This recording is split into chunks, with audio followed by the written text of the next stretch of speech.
तो हेलो, आप सभी लोगों का स्वागत है क्राइम तक के तमाम परिवार के सदस्यों का। उम्मीद है आप सब अच्छे होंगे, खुश होंगे, सेहतमंद होंगे। आ, कई लोगों ने, मैं हमेशा ये बताता हूँ कि जो कहानी फरमाइश आती है मेरी अपनी, जो है सोचता हूँ जो सुनाऊँ उसको फिर पीछे छोड़ देता हूँ। कोशिश करता हूँ आप लोगों की ख्वाहिश ज़्यादा पूरी करूँ, ज़्यादा से ज़्यादा पूरी करूँ। तो बहुत टाइम से कुछ लोग मेल लिख लिख कर लखनऊ के गेस्ट हाउस कांड की कहानी सुनने की फरमाइश कर रहे थे। इसको लखनऊ गेस्ट हाउस कांड भी कहते हैं। और ये मायावती के साथ हुआ एक ऐसा हादसा था, जो कुछ चीज़ें अच्छी रहीं ज़िंदगी में, जिसकी वजह से ये सिर्फ एक बड़ा हादसा होने से ये बच गया था मामला। हालांकि थोड़ा सा डिफरेंट ये स्टोरी है, इसलिए कि मैं बिल्कुल हार्डकोर क्राइम की कहानियाँ सुनाता हूँ इसमें, लेकिन क्राइम भी है पर साथ में पॉलिटिक्स भी है। और दूसरी तरफ अगर मैं कहूँ कि क्राइम और पॉलिटिक्स का बहुत पहले से ही चोली दामन का साथ रहा है। पॉलिटिक्स की दुनिया में बहुत सारे बड़े बड़े क्राइम हुए हैं। कुछ क्राइम हम लोगों के सामने आए, कुछ का खुलासा हुआ, बहुत सारे आज तक राज रहस्य ही बने हुए हैं। तो पॉलिटिक्स और क्राइम दोनों एक दूसरे से आप अलग नहीं कर सकते, ख़ास तौर पर आज के इस मौजूदा दौर में, जहाँ सत्ता और पावर के लिए लोग एक दूसरे को मार भी सकते हैं। और ये पहले से ही चला रहा। जब राजशाही हुआ करती थी, राजा रजवाड़े का दौर था, तब भी कुर्सी पाने के लिए कत्ल हुए, तमाम खून खराबा हुआ। तो वो सिलसिला आज भी है, चाहे आप डेमोक्रेसी में जी रहे हों, या फिर डिक्टेटरशिप में जी रहे हों, या फिर राजशाही में जी रहे हों। राजनीति जहाँ आती है, सत्ता या पावर जहाँ आता है, तो कहीं ना कहीं बेईमानी और थोड़ा सा क्राइम भी आता है। तो ये जो कहानी है लखनऊ गेस्ट हाउस कांड की, ये एक्चुअली इसके जड़ में सत्ता की भूख है, कुर्सी खोने का डर है, पावर जाने का खौफ है। और इस कहानी के मैं असली इंसिडेंट पे आऊँ उससे पहले थोड़ा सा आपको पीछे की चीज़ें बताना ज़रूरी है, ताकि आप इसको बेहतर तरीके से समझ सकें। 1992 में 6 दिसंबर 1992 को अयोध्या में जब बाबरी मस्जिद को तोड़ा गया, और बाबरी मस्जिद विध्वंस के बाद देश में एक अजीब तरह का माहौल पैदा हो गया था। उसके बाद दंगे भी हुए, और एक तरह से राजनीति ने भी नई करवट ली थी, और तब बड़ी सीधी सीधी हिंदू और मुस्लिम लकीर तक खिंच गई थी इस देश में, जो बड़ा अफसोसनाक था। तो उसी दौरान में जो पॉलिटिकल पूरा एक गेम था वो भी चेंज हुआ, और अलग अलग राज्यों में उसी हिसाब से उस वक्त के मूड और माहौल को देखते हुए गठबंधन हुए। जो दुश्मन दो पार्टियां हुआ करती थी वो दोस्ती की, जो दोस्त थे वो दुश्मन हुए। तो इसका असर यूपी में भी पड़ा। 6 दिसंबर 1992 के बाद यूपी में अचानक एक, मतलब 93 में वहाँ चुनाव होना था, विधानसभा का चुनाव ड्यू था, और ये दिसंबर में हुआ 6 दिसंबर को। तो उसके बस कुछ ही महीनों के बाद चुनाव था, अगले 2-4 महीने में। तो एक तरह से एक लहर चल रही थी राम जन्मभूमि विवाद को लेकर, बाबरी मस्जिद और राम जन्मभूमि को लेकर, और देश में एक अजीब सा नफरत का भी माहौल था। तो और उस वक्त ये था कि कुछ कट्टर ताकतें वो भी एकजुट हो रही थी, और उन ताकतों को रोकने के लिए दूसरी कट्टर ताकतें वो भी एकजुट हो रहे थे। तो सत्ता पाने के लिए यूपी में तब दो, जो जिनकी कोई आइडियोलॉजी एक नहीं, दोस्ती कभी नहीं, हमेशा दुश्मनी रही, समाजवादी पार्टी और बहुजन समाजवादी पार्टी, इन दोनों को लगा कि ये बेहतर मौका है। चूँकि इनका जो दोनों पार्टियों का जो सबसे बड़ा वोट बैंक है वो दलित है, मुस्लिम है, तो इनको लगा कि अगर ये सब साथ आ जाएंगे तो सरकार बन सकती है। तो अब जाहिर सी बात है, यहाँ पे सरकार की मंशा है, कुर्सी की चाह है। तो फिर राजनीति में कहते हैं कि कोई परमानेंट दोस्त दुश्मन भी नहीं होता, और राजनीति में सही और गलत भी नहीं होता। और मुझे लगता है ये सही भी है कि ये जो लोग कहते हैं, ये दोनों चीज़ें, ये फैक्ट है। तो समाजवादी पार्टी और बहुजन समाजवादी पार्टी के बीच चुनाव में गठबंधन हो जाता है, उसके बाद चुनाव होता है। लेकिन इस गठबंधन के बावजूद किसी पार्टी को कोई बहुमत नहीं मिलता, मेजॉरिटी नहीं मिलती। समाजवादी पार्टी को 100 कुछ सीटें मिलती हैं और बीएसपी को करीब 67 सीट्स, तो दोनों के मिलाकर भी 200 कुछ जो मेजोरिटी के लिए चाहिए था सरकार बनाने के लिए वो नहीं था। लेकिन ये सबसे बड़ा गठबंधन था, बाकी कुछ पार्टियों ने भी सपोर्ट किया और इस तरीके से सबसे बड़े दल के रूप में यही दोनों थे, एसपी और बीएसपी। तो इनकी गठबंधन की सरकार बन जाती है और चूंकि 100 से ज़्यादा सीटें समाजवादी पार्टी की थी और 67 सीटें ही मायावती की थी, तो तय होता है कि मुलायम सिंह यादव मुख्यमंत्री होंगे। चुनाव से पहले का गठबंधन था, लिहाजा मायावती मुलायम सिंह की सरकार को सपोर्ट करती हैं, लेकिन सरकार में शामिल नहीं होती, बट सरकार को सपोर्ट कर देती हैं। उसके बाद ये सरकार चलती है, 93 से 94 आ जाता है, 94 से 95 आ जाता है। बट चूँकि अब दो अलग अलग मिजाज के लोग एक साथ आए थे एक ही प्लेटफॉर्म पर, तो छिटपुट लड़ाई तो शुरू से ही चल रही थी, पावर को लेके, पार्टी को लेकर, मिनिस्टर को लेकर, काम को लेकर, बहुत सारी चीज़ें थी, नाराज़गी भी थी। तो ये लोग जो एक्सपर्ट है वो कह रहे थे कि ये सरकार 5 साल एक साथ चलेगी नहीं गठबंधन की, और बीच में कड़वाहट आ ही गई। इस बीच में 93 में ही नहीं, 94-95 आ जाता है। 95 की शुरुआत में ही अप्रैल मई में रिश्ते और ख़राब हो जाते हैं मुलायम सिंह और मायावती की पार्टी के बीच। तब यूपी के राज्यपाल हुआ करते थे मोतीलाल वोरा, और अब मायावती को ये था कि मुलायम सिंह की सरकार से गठबंधन तोड़ना है, और उधर बीजेपी जो है वो तैयार बैठी थी मायावती को सपोर्ट करके मायावती को सीएम बनाने के लिए। तो दिल्ली में बड़े जो लीडरशिप हैं टॉप, उनसे मुलाकात होती है। तब वाजपेयी जी थे, आडवाणी जी थे, और बीएसपी के जो बड़े नेता उस वक्त काशीराम भी थे। तो इन सब के बीच बातचीत होती है और फिर ये तय होता है, एक फार्मूला बनता है कि मायावती मुलायम सिंह यादव की पार्टी से अपना समर्थन वापस लेंगी, सपोर्ट वापस लेंगी, और बीजेपी जो है उन्हें अपना सपोर्ट करेगी और वो सीएम बनेंगी, सीएम की दावेदार वही होंगे। इस फार्मूले की भनक, और चूंकि रिश्ते ख़राब थे इत्तेफाक से, मुलायम सिंह यादव को लग जाती है, और मुलायम सिंह यादव तब मुख्यमंत्री थे। मई के महीने में ये आखिरी ये सारी चीज़ें, डील, ये फार्मूला सब बन चुका था। इसके बाद मायावती, और तब काशीराम बीमार थे, हॉस्पिटल में भी एडमिट थे।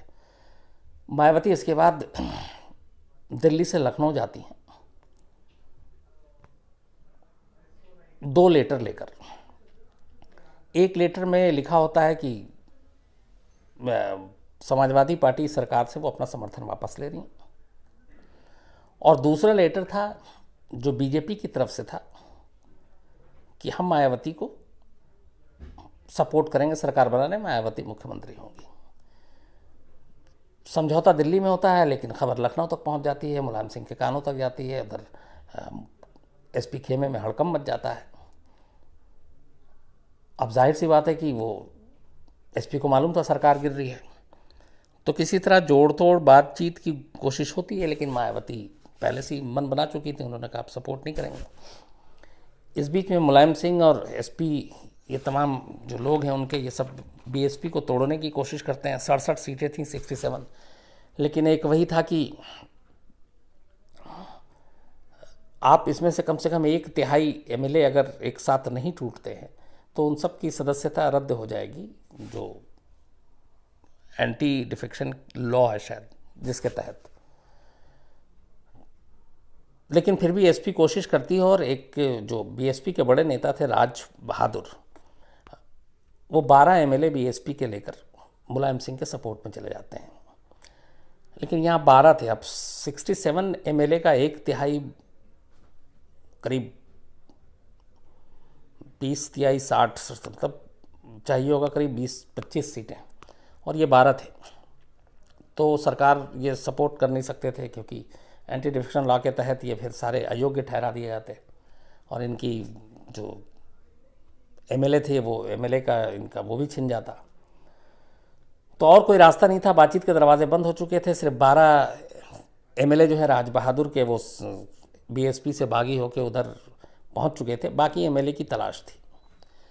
अब दिल्ली से मायावती जब लखनऊ पहुंचती हैं तो लखनऊ में वो मीरा रोड मार्ग पे स्टेट गेस्ट हाउस है यूपी सरकार का, अच्छा, बहुत अच्छे लोकेशन पे और अच्छा गेस्ट हाउस है। मैं उस गेस्ट हाउस में एक बार रुका हूँ सिर्फ, वो भी किसी इलेक्शन कवरेज में गया था और तब कहीं कोई भी होटल नहीं था, तो किसी एक ने साथ दिया था तो उसके साथ रुका था। तो उसी स्टेट गेस्ट हाउस के स्वीट नंबर 1 और 2 मायावती के लिए था। और मायावती चूँकि सरकार को सपोर्ट भी किया हुआ था उन्होंने और 67 एमएलए के साथ थी, तो वो अतिथि गृह में, राज्य अतिथि गृह में वो वहाँ पे थी। और उस दिन बाकायदा वो अपने विधायकों के साथ मीटिंग कर रही थी, क्योंकि उनको गवर्नर को जाके लेटर देना था समर्थन वापसी का और दावा ठोकना था सरकार बनाने का। जो दूसरा लेटर था वो सरकार बनाने का दावा करने का था और उसमें बताना था कि मुझे ये पार्टी अब सपोर्ट करेगी और मैं बहुमत साबित कर दूंगी।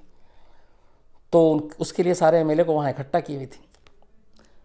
फार्मूले की भनक लीक हो चुकी थी, मुलायम सिंह को जानकारी मिल चुकी थी। मुख्यमंत्री मुलायम सिंह फिर अपने कुछ बाहुबलियों को इकट्ठा करते हैं, जो पूरी एक बात की इंक्वायरी रिपोर्ट है उसके आधार पर अब आपको बता रहा हूँ। और उनको किसी तरह कहा जाता है कि जाके उन एमएलए को तोड़ना है, पकड़ना है, लेकर आना है। और वो सारे एक झुंड जो है एसपी के समर्थकों का, जिसमें बाहुबली लीड कर रहे थे, वो स्टेट गेस्ट हाउस में जाते हैं और धावा बोल देते हैं। वहाँ मीटिंग चल रही थी, उसके बाद जितने भी एमएलए वेमएलए मिले उन्होंने उसको पकड़ पकड़ के सबको पीटना वीटना शुरू कर दिया, बाकायदा बीएसपी के विधायकों को।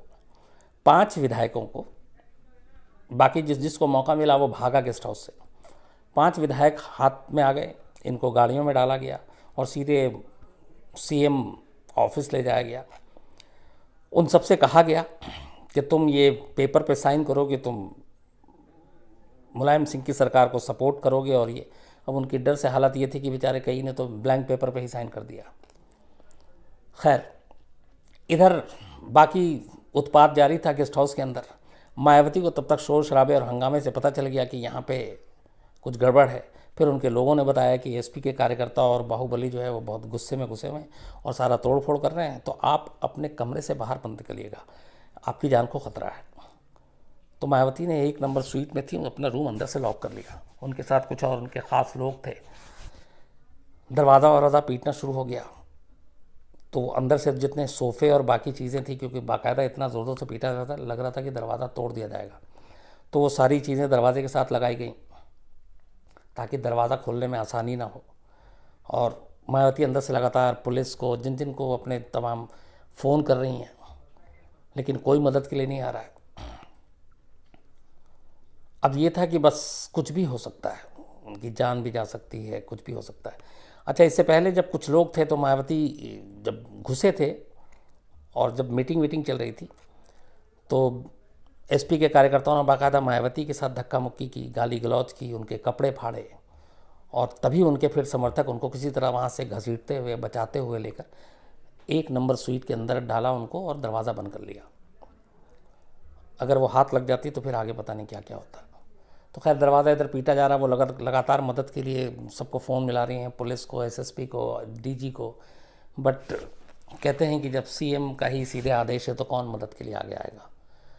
इस बीच में फिर गेस्ट हाउस की बिजली और पानी का वो लाइन काट दी जाती है, अंधेरा हो जाता है।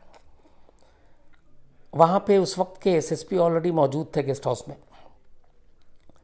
लेकिन चश्मदीदों के हवाले से कहा गया कि उन तक भी मैसेज था कि क्या हो रहा है, वो जानते थे, तो वो भी कुछ नहीं कर रहे थे।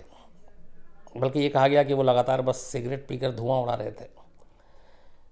जो उस गेस्ट हाउस के इंचार्ज थे वो भी वक्त कुछ नहीं हेल्प कर रहे थे, ना किसी से मांग रहे थे।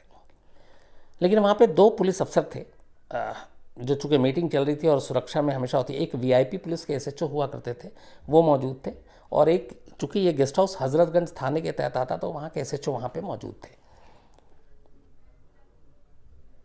जाहिर सी बात है कि ऊपर से हुक्म इन तक भी आया होगा कि यहाँ पे क्या हो रहा और क्या होने वाला है और आप कुछ नहीं करोगे।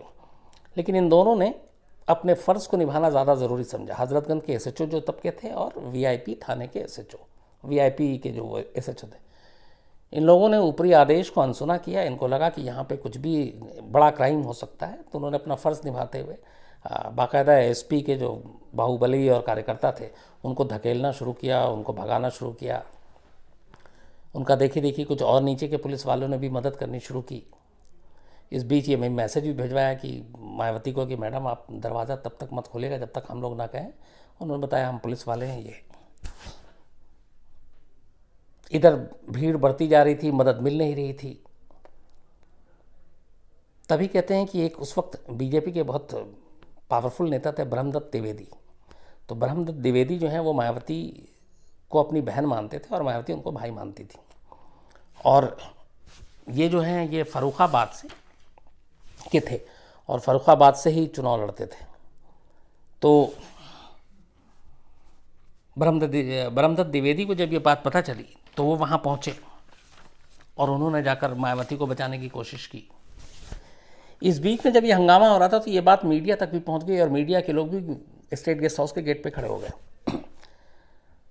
एसपी के कार्यकर्ताओं ने, बाहुबलियों ने मीडिया को वहाँ से भगाने की कोशिश की क्योंकि उन्हें लगा कि इससे सारी पोल खुल जाएगी। तब 1995 में इलेक्ट्रॉनिक मीडिया का असर बहुत कम था और इलेक्ट्रॉनिक मीडिया थी भी नहीं। एक जी न्यूज़ हुआ करता था, एक शायद एनडीटीवी और एक आध कोई चैनल था। बाकी इतने उस वक्त इलेक्ट्रॉनिक मीडिया इतना ज़्यादा मतलब घर घर नहीं था, प्रिंट ही सब कुछ था, अखबार। लेकिन अब मीडिया के लोग खड़े हुए थे तो वो थोड़े डरे भी, घबराए भी और मीडिया के लोगों को पता चल गया था क्या हो रहा है। तो अब ये लगा कि अगर इनके सामने सब कुछ होगा तो कल को सारे फंसेंगे। तो कई तो ऐसे पत्रकार थे जिन्होंने गेट पे खड़े होकर उन उपद्रवियों को, उन बाहुबलियों को अंदर जाने से भी रोका। एक तरह से उन्होंने मायावती की जान बचाई।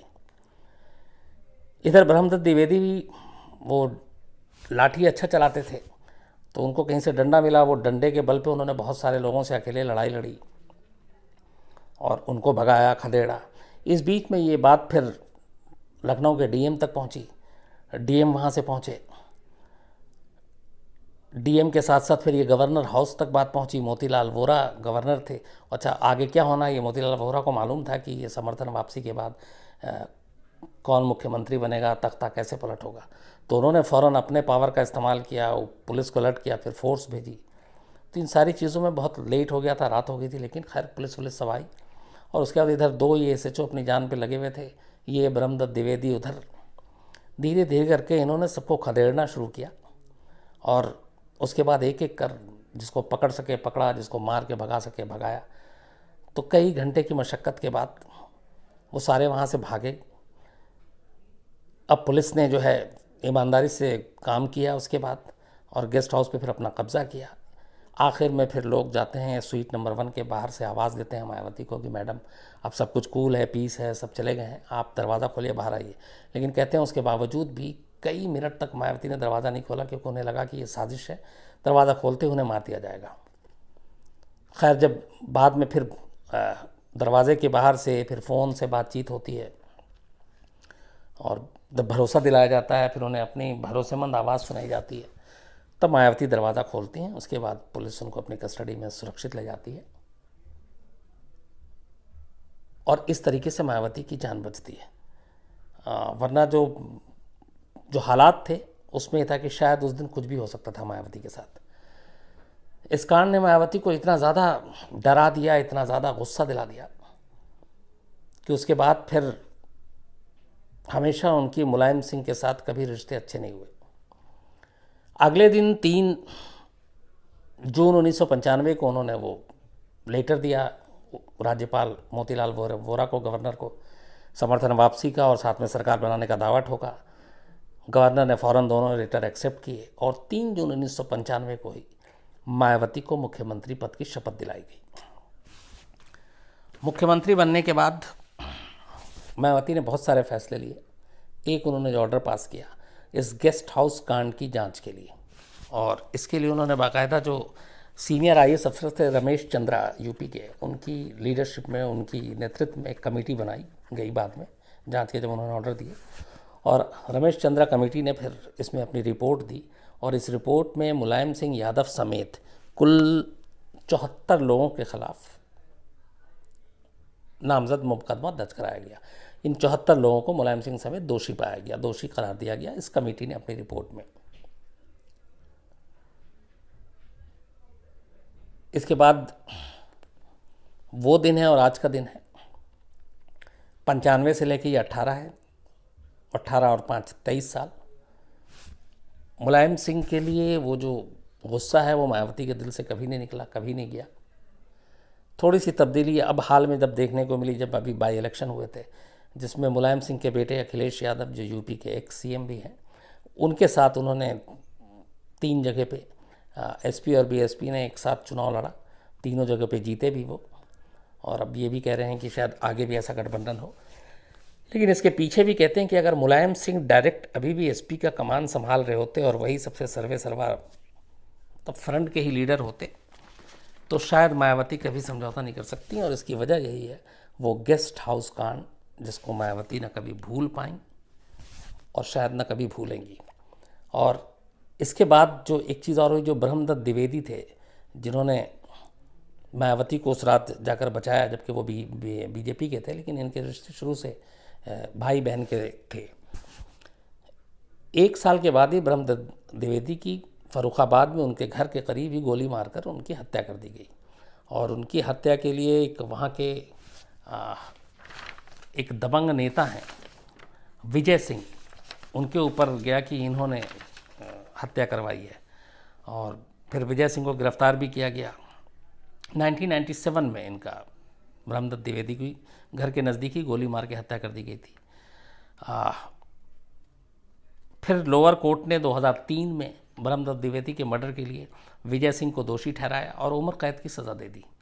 लेकिन विजय सिंह इसके खिलाफ हाई कोर्ट पहुँचे, लखनऊ बेंच हाई कोर्ट में उन्होंने इस फैसले के खिलाफ स्टे लिया, कोर्ट ने स्टे दे दिया और उसके बाद से अभी तक इस ये मामला हाई कोर्ट से आगे बढ़ा नहीं है, अभी भी ऐसे ही है। बल्कि जिनको उम्र कैद की सज़ा मिली थी विजय सिंह को, वो बाकायदा फिर चुनाव लड़ते हैं, फिर विधायक भी बनते हैं। 2003 के बाद की मैं बात बता रहा हूँ, जब लोअर कोर्ट का फैसला आया था। चूँकि हाई कोर्ट से स्टे ले लिया था इसलिए चुनाव लड़ने पे भी रोक नहीं थी। और अभी जो चुनाव हुआ जिसमें योगी आदित्यनाथ मुख्यमंत्री बने हैं, उस चुनाव में भी वो खड़े हुए विजय सिंह जिनको उम्र कैद की सज़ा मिली थी। तो ये थी पूरी कहानी लखनऊ गेस्ट हाउस कांड की। और इसमें ये भी कहते हैं कि मायावती ने खुद ये कई बार कहा है कि उनकी जान बचाने में जैसे ब्रह्मदत्त द्विवेदी का जिक्र किया, साथ ही वो मीडिया और पत्रकारों को भी बहुत धन्यवाद देती हैं और कहती हैं कि उनकी वजह से मैं हूँ। इससे जुड़ा हुआ एक किस्सा ये भी कि एक दिन एक लखनऊ में वो प्रेस कॉन्फ्रेंस कर रही थी और प्रेस कॉन्फ्रेंस में तमाम मीडिया के लोग बैठे हुए थे, और उसके बाद जैसे ही वो अंदर आती हैं और तो मायावती के प्रेस कॉन्फ्रेंस में जनरली चाय और ड्राई फ्रूट दी जाती है, उसमें काजू ख़ास तौर पर उनका फेवरेट है शायद। तो जो लखनऊ यूपी के जर्नलिस्ट हैं जब वो प्रेस कॉन्फ्रेंस में जाते हैं तो वो एक ट्रे में लेके उनका वो घूमता है स्टाफ, और लोग उसमें से उठा कर खाते हैं, कुछ लोग मुट्ठी में रख लेते हैं यूपी के। तो ऐसे ही एक पत्रकार थे जो ड्राई फ्रूट उठा के हाथ में मुट्ठी में लेकर बैठे हुए थे। अचानक मायावती आती हैं, कुर्सी पे देखती हैं, उसके बाद वो कुछ सवाल पूछता है, मायावती भड़क जाती हैं। उसके बाद कहती हैं कि तुम जो है अपने स्टाइल में बोलती हैं कि मेरे खिलाफ फालतू और झूठी खबरें छाप रहे हो, तुमको देख लूँगी, तुम्हारा ये कर दूँगी वो कर दूँगी। और वो तू तड़ाक करके उस पत्रकार से बात कर रही होती हैं, तो वो थोड़ा सा पकाता, फिर कहता आप किस लैंग्वेज में बात कर रही हैं, तो उस पर और भड़क जाती हैं, कहती मैं तुझे बताती हूँ। सारे मीडिया वाले सुन रहे थे। अचानक एक बहुत ही जो सीनियर मेंबर थे उस मीडिया के वहाँ के लोकल न्यूज़पेपर के काफ़ी सालों से जिनका एक्सपीरियंस था, वो खड़े होते हैं और फिर वो मायावती से कहते हैं कि आपके ये बोलने का तरीका ठीक नहीं है। अगर आपको उसकी खबर से कोई एतराज़ है, कोई शिकायत है झूठी है, तो आप उसको एडिटर से शिकायत कीजिए। अगर वहाँ से भी आपकी बात नहीं बनती है तो प्रेस काउंसिल में जाइए, एडिटर्स गिल्ड में जाइए। लेकिन आप किसी तरह अपने यहाँ बुलाकर किसी पत्रकार को बेइज्जत करने का आपको हक़ नहीं है। और फिर अच्छा, मायावती को इस तरह से बोलना अपने आप में ही वहाँ बड़ी बात मानी जाती है। वो रुके नहीं, उन्होंने फिर ये कहा कि आज आप जिन पत्रकारों को यहाँ बुला के बेइज्जत कर रही हैं, आप भूलिए मत कि आज अगर आप यहाँ बैठ के मीडिया को ब्रीफ कर रही हैं तो इसकी वजह भी ये है कि ये वही मीडिया है जिसने आपकी जान बचाई। अगर उस दिन गेस्ट हाउस कांड जिस दिन हुआ, और उन्होंने ये कहा बाकायदा कि मैं भी उस गेट पे खड़ा हुआ था और हम लोगों ने गेट पे रोका कई लोगों को अंदर जाने से, और उस मीडिया को देख के भी वो दूसरे जो सपा के कार्यकर्ता थे वो डरे। और अगर हम लोग ना होते दीवार बन के तो शायद आज आप यहाँ इस तरह बैठ के बात भी ना कर रही थी, और मीडिया को खैर हड़काने की तो हिम्मत ही नहीं थी। लेकिन आप वो दिन भूल गई। शायद मायावती ये जानती थी, जो पत्रकार ये कहानी सुना रहा था, कि हाँ उसने भी उस दिन गेस्ट हाउस के उस गेट पे मौजूद था और उसने भी जान बचाने में मदद की, क्योंकि खबर तो मिल जाती है। तो उन्हें एहसास था और इस बात का ये सच्चाई थी। तो इसके बाद कहते हैं कि मायावती बिल्कुल नॉर्मल हो गई और बाकायदा उन्होंने सॉरी बोला, माफ़ी मांगी कि उन्होंने जो भी अभी कहा वो गलत था, और मैं कभी नहीं भूलूंगी कि मीडिया ने मेरी जान बचाने में बहुत मदद की है। तो ये एक उसका दूसरा पहलू था उस कहानी का। तो लखनऊ गेस्ट हाउस कांड इसी वजह से जाना जाता है कि कैसे कुर्सी जाने के बाद एक पार्टी जिसने समर्थन वापस लिया, उसकी जान उसकी इज्जत लेने के लिए लोगों को भेजा, और बस नसीब था जो कुछ अनहोनी नहीं हुई, वरना कुछ भी हो सकता था। तो ये थी कहानी। जो भी जैसा भी लगे आपको ज़रूर बताइएगा, अपने मेल्स भेजिएगा, अपने सुझाव, जो कमियां हैं वो भी बताइएगा, और बस अपना ख्याल रखिए, अच्छे रहिए। Thank you very much.